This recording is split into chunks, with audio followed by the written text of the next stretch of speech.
নমস্কার, আমি প্রমিলার রান্নাঘরে তোমাদের সকলকে স্বাগত। আমার আজকের রেসিপি সুজির নাস্তা বা সুজির জলখাবার বানিয়ে দেখাবো তোমাদের। এটা খুব সহজেই কিন্তু বাড়িতে তৈরি হয়ে যায় আর একদমই অল্প উপকরণ দিয়ে। তোমরা দেখতে থাকো, আশা করি তোমাদের ভিডিওটা খুব ভালো লাগবে। আর ভালো লাগলে অবশ্যই একটা লাইক আর কমেন্ট করতে কিন্তু ভুলবে না। আর আমার চ্যানেলে যদি নতুন হয়ে থাকো তো প্লিজ চ্যানেলটাকে সাবস্ক্রাইব করে দিও। এরকম ঘরোয়া রান্না পেতে পাশে থাকা বেল বাটনটি অবশ্যই ক্লিক করে দিও। তো চলো দেরি না করে শুরু করি আমার আজকের রেসিপি। তো এখানে একটা দেখো মিক্সির জার নিয়ে নিয়েছি। মিক্সির মধ্যে কিন্তু আমি মেজারমেন্ট কাপে মেপে 1 কাপ সুজি নিয়ে নিচ্ছি।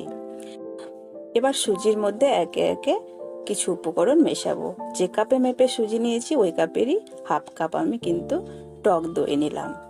এবার অল্প একটু কাপটা ধুয়ে জল দিয়ে দিচ্ছি। জলটা কিন্তু খুব বেশি দিলে চলবে না, তাই জলটা খুব সাবধানে দিতে হবে। দিয়ে দিচ্ছি স্বাদ মতো লবণ, আর একটু মিষ্টির জন্য দিয়ে দিলাম চিনি।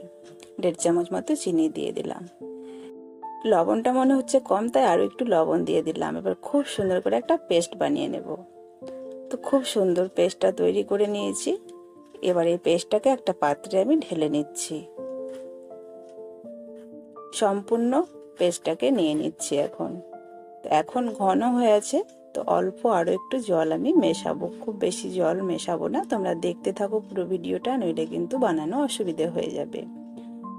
তো মিক্সিটাকে ধুয়ে আমি জল নিয়ে নিচ্ছি, আর এই জলটা 1 চামচ করে মিশিয়ে দিচ্ছি। 1 চামচ মেশালাম, যদি প্রয়োজন হয় তো আবার 1 চামচ মেশাবো। খুব ভালো করে মিশিয়ে নিচ্ছি। এটা দেখতে মনে হচ্ছে হয়তো খুব কঠিন, কিন্তু খুব সহজ বানানো। তোমরা বানিয়ে দেখবে। তো মেশানো হয়ে গেছে, আমি কিন্তু ঢাকা দিয়ে 10 মিনিটের জন্য রেখে দেবো। হাতে কম সময় থাকলে 10 মিনিটের কম রাখলেও চলবে, বা না রাখলেও এটা কিন্তু বানানো যায় রেসিপিটা। ঢাকাটা খুলে নিয়েছি।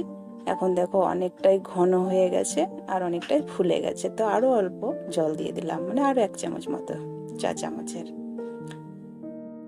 তো এবার এর মধ্যে কিন্তু আমি বেকিং পাউডার মেশাবো। বেকিং পাউডারটা আগে মেশাবে না, ঠিক যখন নাস্তাটা বানাবে তার কিছুক্ষণ আগে বেকিং পাউডারটা দিয়ে দেবো, 1/2 চামচ মতো। এবার বেকিং পাউডারটা খুব ভালো করে মিশিয়ে দেব। বেকিং পাউডারের উপরে অল্প একটু আর জল মিশিয়ে দিলাম। এবার এই ব্যাটারটার ঘনত্বটা তোমরা দেখে নাও, দেখে বুঝে নাও। যখনই বেকিং পাউডার মেশাবে তখনই হালকা হয়ে যাবে আর ফেনা ফেনা হয়ে যাবে, আর জিনিসটা খুব ভালো মতো ফুলে উঠবে। দেখো এরকম হয়েছে ব্যাটারটা, না ঘন না পাতলা। এদিকে একটা প্যান বসিয়ে দিয়েছি, ননস্টিকের প্যান। অল্প করে ব্যাটার দিয়ে আমি একটা শেপ দিয়ে দিলাম। এই শেপটা অবশ্যই নিজেদের ইচ্ছে মতো দেবে, ছোট করতে চাইলে ছোট, বড় করতে চাইলে বড়। আঁচটাকে কিন্তু আমি কমিয়ে রেখেছি। আর দেখো কিছুক্ষণের মধ্যে কিন্তু এটা শুকোতে শুরু করে দিয়েছে। যখনই পুরোপুরি শুকিয়ে যাবে তখনই কিন্তু উঠিয়ে নিতে হবে। তো আমাদের একটা জলখাবার একদম রেডি হয়ে গেল। তো এইভাবে প্রত্যেকটা সুজি দিয়ে জলখাবারগুলো তৈরি করে নেব।